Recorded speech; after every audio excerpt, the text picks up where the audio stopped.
अभी recording start हो गई। तो आज का जो हमारा लेक्चर है वो है करंट रेजिस्टेंस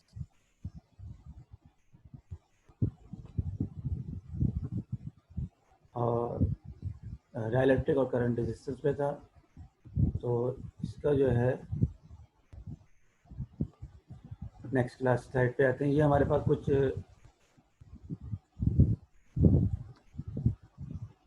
कांस्टेंट्स हैं। इसमें देख लीजिए कि एयर है हमारे पास, उसकी डाइलेक्ट्रिक कांस्टेंट भी दिया हुआ है के। हमारे पास जो है इन्होंने बैकलाइट भी दिया हुआ है, फ्यूज कॉर्ड्स भी हैं, माइलर भी है, नियोप्रोपीन रबर भी है, nylon paper, polystyrene, even water और टेफ्लॉन भी दिया हुआ है। और इन सब की डाइलेक्ट्रिक कांस्टेंट और स्ट्रेंथ भी दी हुई है। अब देखिएगा गौर कि इसमें ट्रेड ऑफ होता है।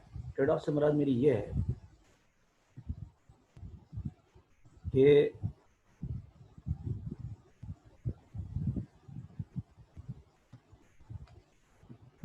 ट्रेड ऑफ से मुराद मेरी इसमें ये है कि अगर आप सबके सब कंफर्म कर भी लें, मतलब डायलेक्ट्रिक कांस्टेंट बहुत अच्छा ढूंढ भी लें, तो आपको डायलेक्ट्रिक स्ट्रेंथ भी देखनी पड़ती है कि वो भी रीजनेबल हो। ऐसा नहीं हो कि ज़रा सा वोल्टेज हमने बढ़ाया और वो जो है वो ड्रॉप हो गया। अच्छा, डायलेक्ट्रिक स्ट्रेंथ जो है आप गौर कीजिएगा, यूनिट जो है वो वोल्टेज में भी और पर मीटर भी लिखा हुआ है। तो जो उसकी विड्थ होती है डायलेक्ट्रिक की, उसका ताल्लुक भी डायलेक्ट्रिक स्ट्रेंथ से होता है। जो हम विड्थ बढ़ाते हैं तो इसमें इफेक्ट्स भी आते हैं। तो क्योंकि बहुत ही छोटा सा कैपेसिटर होता है तो उस लिहाज से डायलेक्ट्रिक कांस्टेंट की वैल्यू काफ़ी चेंज होती है। तो हम जो है जब भी कोई डायलेक्ट्रिक मटेरियल सेलेक्ट करते हैं तो उसमें ये भी देखना पड़ता है कि डायलेक्ट्रिक कांस्टेंट क्या है और डायलेक्ट्रिक स्ट्रेंथ क्या है। I can understand. Next class में नेक्स्ट है। तो आज जो हमारा टॉपिक है वो ये है कि अगर हम मेटालिक स्लेब इंसर्ट करें बीच में, जब मैं मेटालिक स्लेब करूँ तो it is not a dielectric. Understand this thing. उसका मतलब ये होगा कि अगर ये कनेक्ट हो गया दोनों प्लेट में से किसी को भी, तो उस सूरत में जो है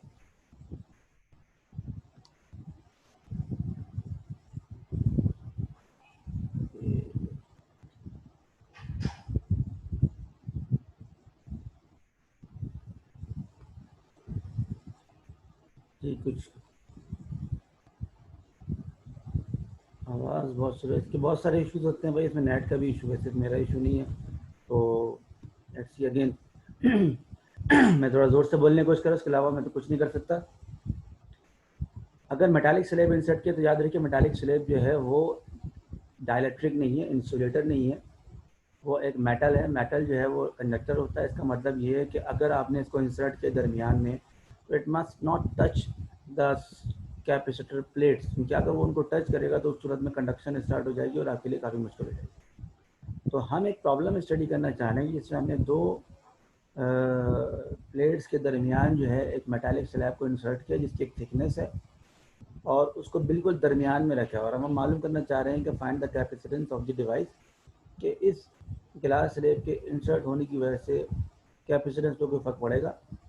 साथ ही साथ ये बताइए कि show that the capacitance of the original capacitor is affected by the insertion of the metallic slab if the slab is infinitesimally thin. ठीक है, तो इसके नेक्स्ट क्लास में जाते हैं हम। ये हमारे पास डायग्राम है।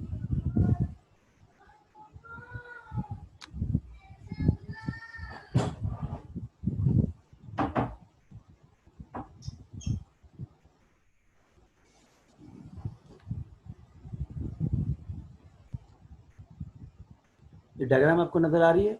इसमें चंद चीज़ें बड़ी गौर कीजिए कि ये जो आपकी स्लेब, दोबारा देखिएगा डायग्राम जो नज़र आ रही है आपको, ये जो स्लेब है आपकी, ये मतलब ये दरमियान में मौजूद है और इस स्लेब की वेट जो है वो ए है।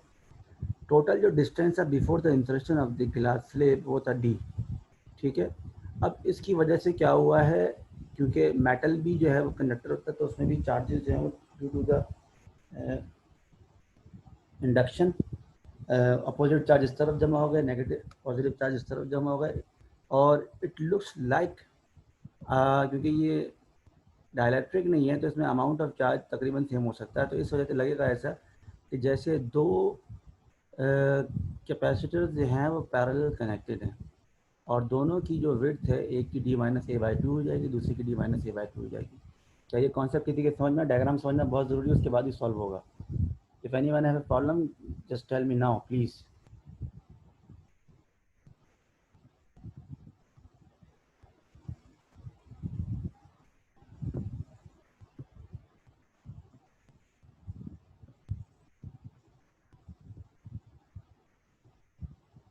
किसी के जहन में कोई प्रॉब्लम है या मैं आगे बढ़ूं? Okay, again I repeat, even if somebody have the problem, just look closely again. We have a capacitor which has two plates. एक कैपेसिटर है जिसकी दो प्लेट्स हैं. The distance between the two plates or separation between the two plates is given by D. Normal conditions में जो इसका formula होगा capacitance का वो होगा A epsilon not over D. ठीक है, लेकिन इशू ये है इसमें कि इस एप्सिलॉन नॉट ओवर डी के दरमियान में हमने एक मेटालिक स्लेब इंसर्ट की है. मेटालिक स्लेब डाइलेक्ट्रिक नहीं है, तो इंड्यूस जो ईएमएफ होगी या इंड्यूस चार्ज उस पर डेवलप होगा वो तकरीबन इनसे बहुत कम नहीं बल्कि ऑलमोस्ट इक्विवेलेंट ही होगा. ड्यू टू द इंडक्शन इस मेटालिक स्लेब के पॉजिटिव साइड वाली साइड पर नेगेटिव चार्ज जमा हो जाएगा और दूसरी साइड पर पॉजिटिव चार्ज जमा हो जाएगा. और अगर मैं इसको कन्वर्ट करूं सेकंड डायग्राम पे देखिए तो it looks like two capacitors connected in parallel, और in that case the separation between the two plates of both capacitors is d minus a by 2. इस कंडीशन में दोनों सूरतों में कैपेसिटर जो विड्थ होगी वो सेम होगी, इसमें कोई इशू नहीं होगा.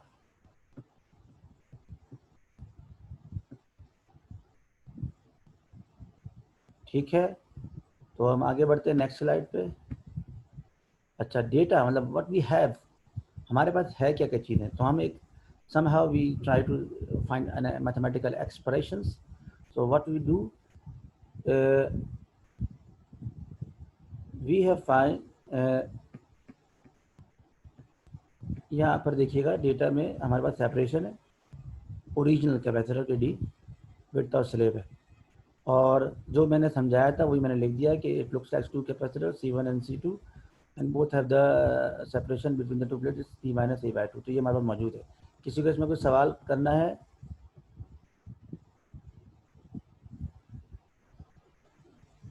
ये देखिए D मौजूद है, A मौजूद है और ये बाकी चीज़ें मौजूद है. किसी को कोई इशू हो तो मुझसे पूछ लें प्लीज़. Should be move?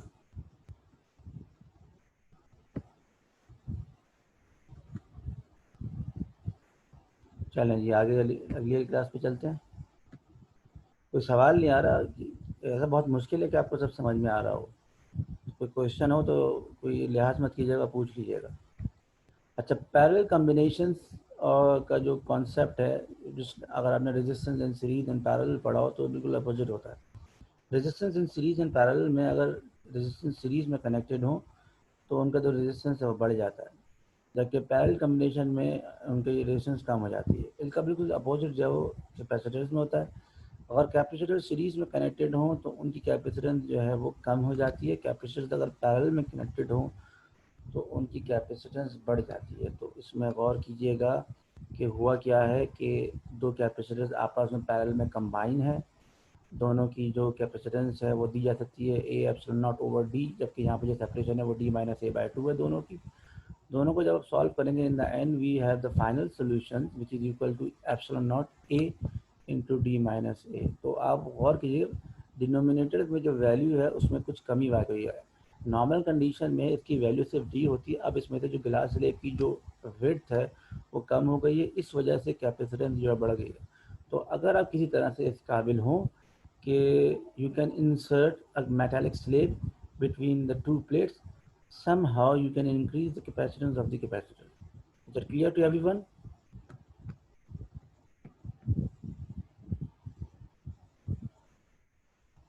अच्छा, ये किताब में वैसे बुक में हुआ है. जो हम बुक फॉलो कर रहे हैं इसमें दोबारा मैं रिपीट कर दूं, तमाम की तमाम जो एग्जाम्पल्स हैं, जो डायग्राम्स हैं, उनमें जो मैंने मदद ली है वो ली है physics by Serway and Jewett for scientist engineer, और ये ऑब्वियसली अवेलेबल भी है.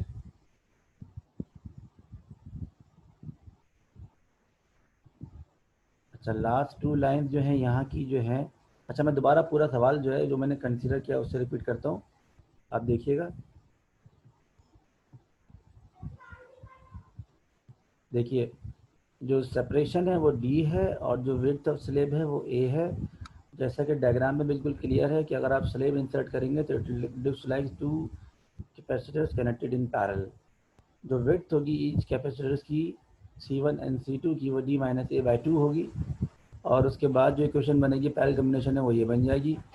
आप C1 की वैल्यू रखिए epsilon not over D minus A by 2, यहाँ पर भी रखिए epsilon not over D minus A by 2, and we will have the epsilon naught over D minus A. It looks like the width of the capacitor is decreased. How much? About the width of the slab you have inserted. In that case, the capacitance of the capacitor is also increased. That is the whole result कि अगर किसी तरह से ये possible हो कि आप metallic slab किसी के दो मेटालिक प्लेट्स में इंसर्ट कर सकें कैपेसिटर की, तो उस सूरत में कैपेसिटेंस बढ़ जाती है। Clear everyone?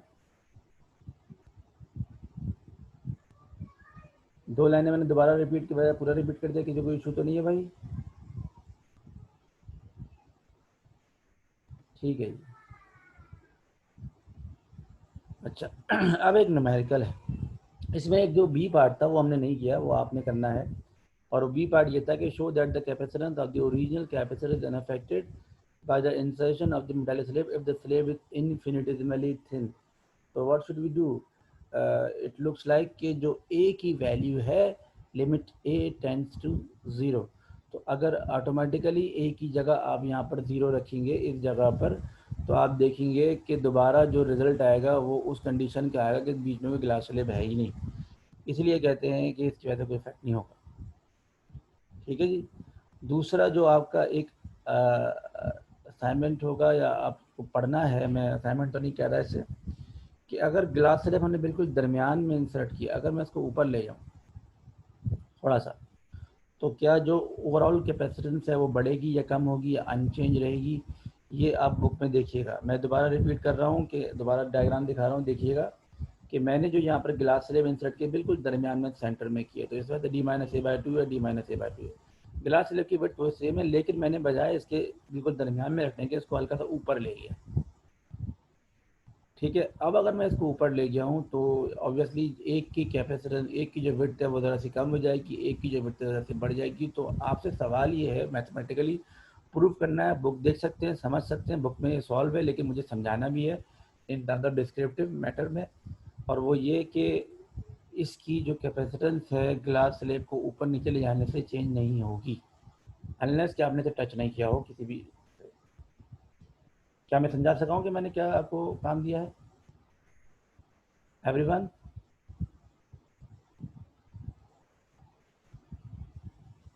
अगर आप लोग को आपस में बात करनी है तो मैंने चैट ऑन रखी है, तो आपस में आप बात कर सकते हैं चैट पर। ये नेक्स्ट न्यूमेरिकल है, तो ये आप लोगों को करना है।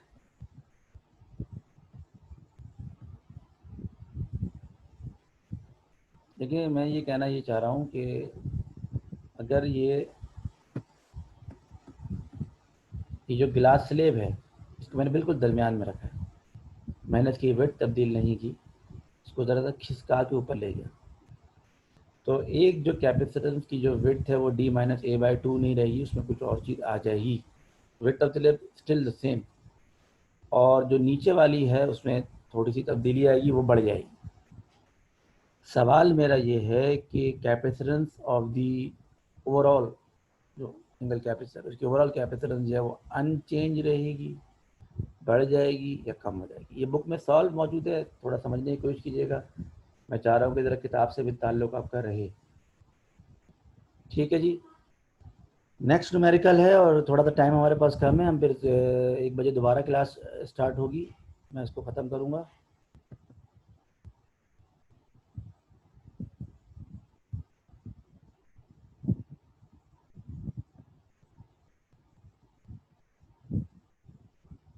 हमारा न्यूमेरिकल है अब, अगर आपको नज़र आ रहा हो ये न्यूमेरिकल, तो ये है a 12 volt battery is connected to a capacitor resulting in 54 micro milli coulomb of charge stored on the capacitor. How much energy is stored in the capacitor? जबकि इसकी जो कैपेसिटेंस है, अच्छा 12 वोल्ट बैटरी है और 54 मिली कूलम जो है वो स्टोर्ड हुआ है कैपेसिटर पे, आपको एनर्जी मालूम करनी है। फिर आपका जो पार्ट है a 3 milli farad capacitor connected to a 12 volt battery, how much energy is stored in the capacitors. एक ये सवाल ये है। दूसरा है, had the capacitor been connected to a 6 volt battery, how much energy would have been stored. तो ये देखिएगा ज़रा सा,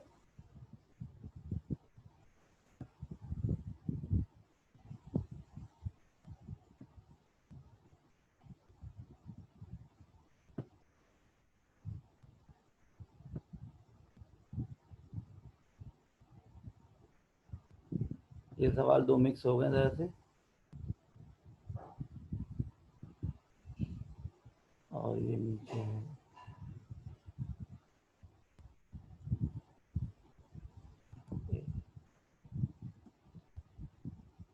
ठीक है, तो ये दो सवाल हैं, एक न्यूमेरिकल ये। तो आप बताइए ज़रा पहला सवाल कैसे करेंगे आप।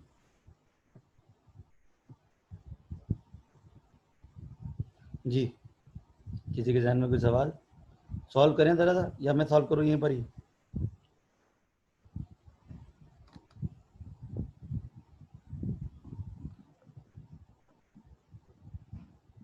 देखिए पहला सवाल तो बहुत ही आसान है।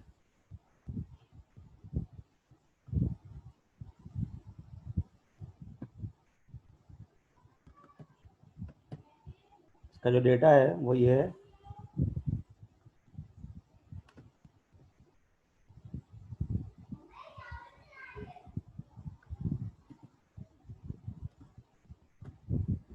और आपका जो चार्ज दिया हुआ है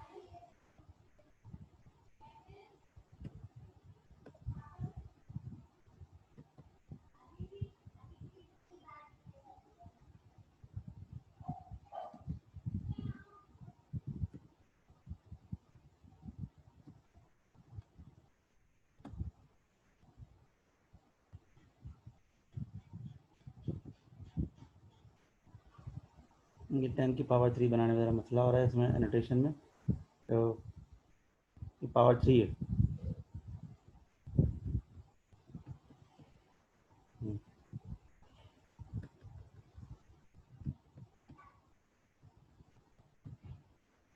ये आपके पास कूलम मौजूद है। मालूम आपको ये करना है कि हाउ मच एनर्जी स्टोर, जो फार्मूला है एनर्जी का,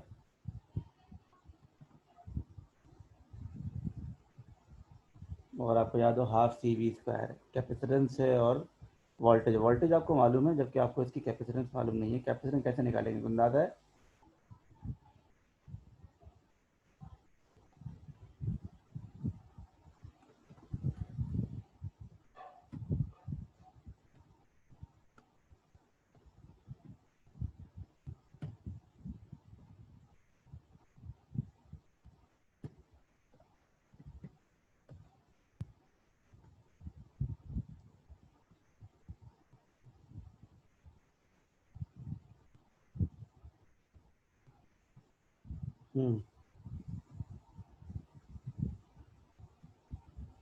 गुड गुड। तो यहाँ से कैपेसिटेंस निकाल लेंगे, वोल्टेज मालूम है, आसानी से आप जो है कैपेसिटेंस निकाल, तो आप जो है हम जैसे हाफ सी वी स्क्वायर आपके पास होता है, तो वी गिवन है, C Q is equal to C V से निकालेंगे, सवाल सॉल्व हो जाएगा। Is that clear everyone?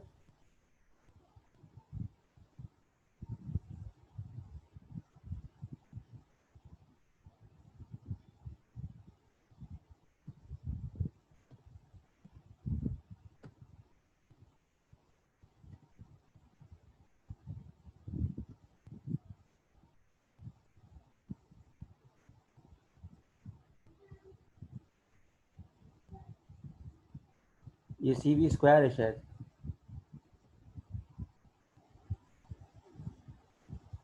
Jibran ने फार्मूला भेजा था। जिब्रान बताना कि सी वी स्क्वायर है, हाफ सी वी स्क्वायर है, क्योंकि ये तो सी आपको यहाँ से मालूम हो गया, वोल्टेज आप लोग गिवन है, तब सॉल्व कर सकते हैं।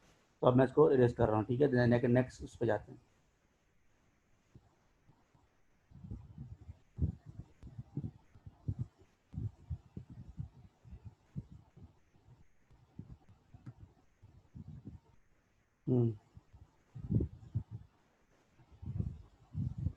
नेक्स्ट देखिए कि ये है आपको कैपेसिटेंस दी हुई है इसमें, और वोल्टेज भी दिया है, तो हाउ मच एनर्जी स्टोर हो तो आप कर ही लेंगे।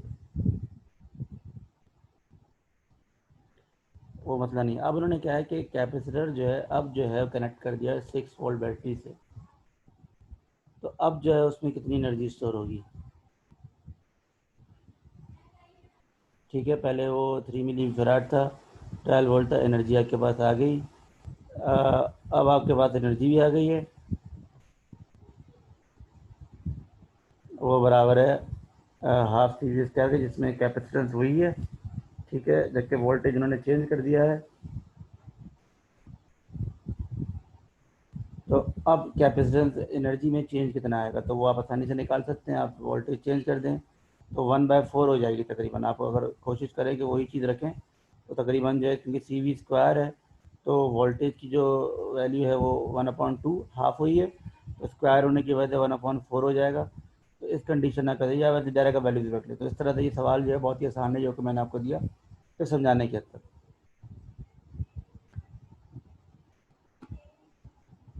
अच्छा, ये सवाल जो है ये आपका डायलैक्ट्रिक का है। इसमें देखिए क्या क्या चीज़ें गिवन है। आपको मालूम क्या करना है, कैपेसिटेंस मालूम करनी है, आपको मालूम करना है maximum potential difference that can be applied to a Teflon filled parallel plate capacitor having a plate area of 1.75 centimeter square and a plate separation of 0.040 millimeter.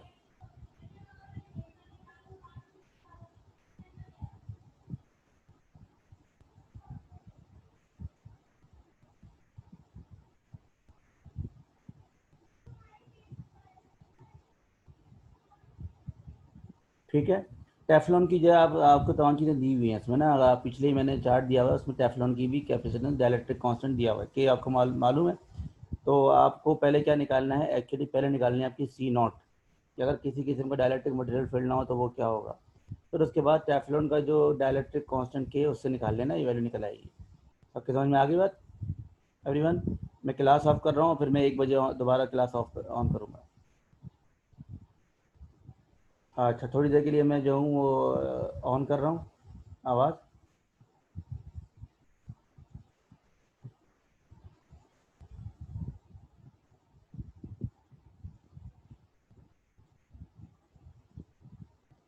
अच्छा, अगर आपको स्क्रीन आ रही है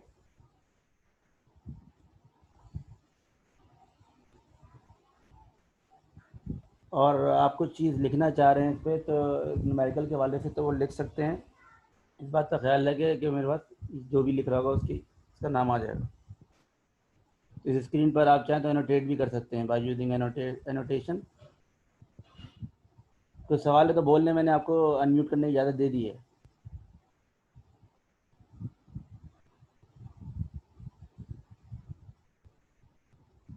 फिर सवाल करना है किसी को, आप लोग अनम्यूट कर सकते हैं अपने आप को। मैं फिर क्लास ऑफ करूँगा और जो है रिकॉर्डिंग जो है फिर इसकी हो जाएगी, नेक्स्ट में आपको मिल जाएगी उसी जूम की उसमें यूट्यूब के चैनल पे।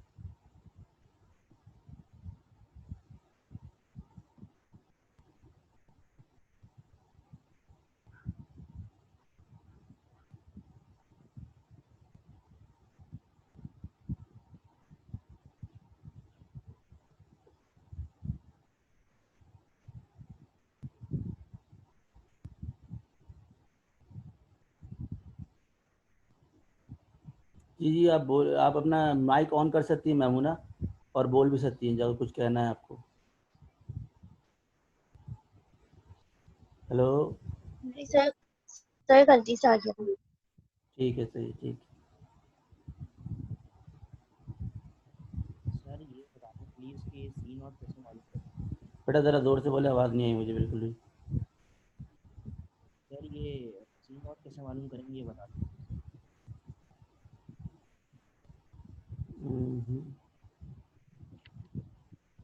C0 जो है वो नॉर्मल फार्मूला है A ε/D। ठीक है, यस सर, सही है सर।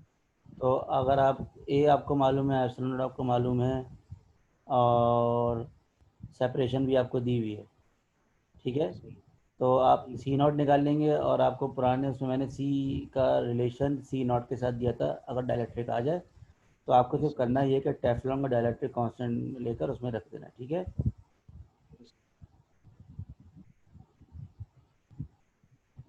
जी कोई और सवाल तो नहीं है।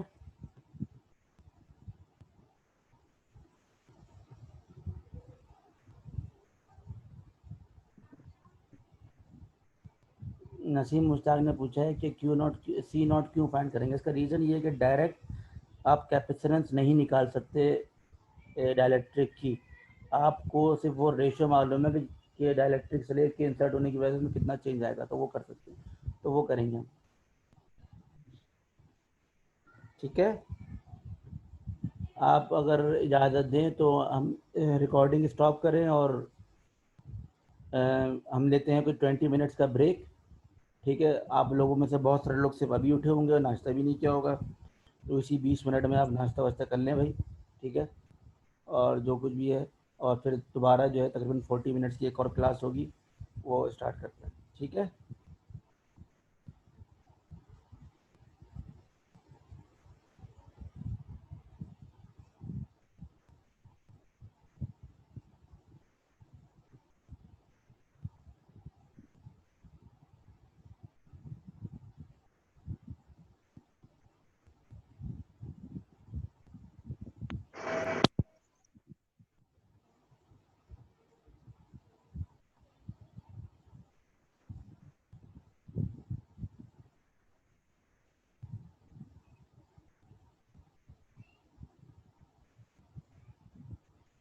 ठीक है जी, शुड वी स्टॉप नाउ? आप लोग बोल सकते हैं। चलें ठीक है, मैं आपको ब्रेक दे रहा हूँ, मैं रिकॉर्डिंग स्टॉप कर रहा हूँ। पहली बात तो ये कि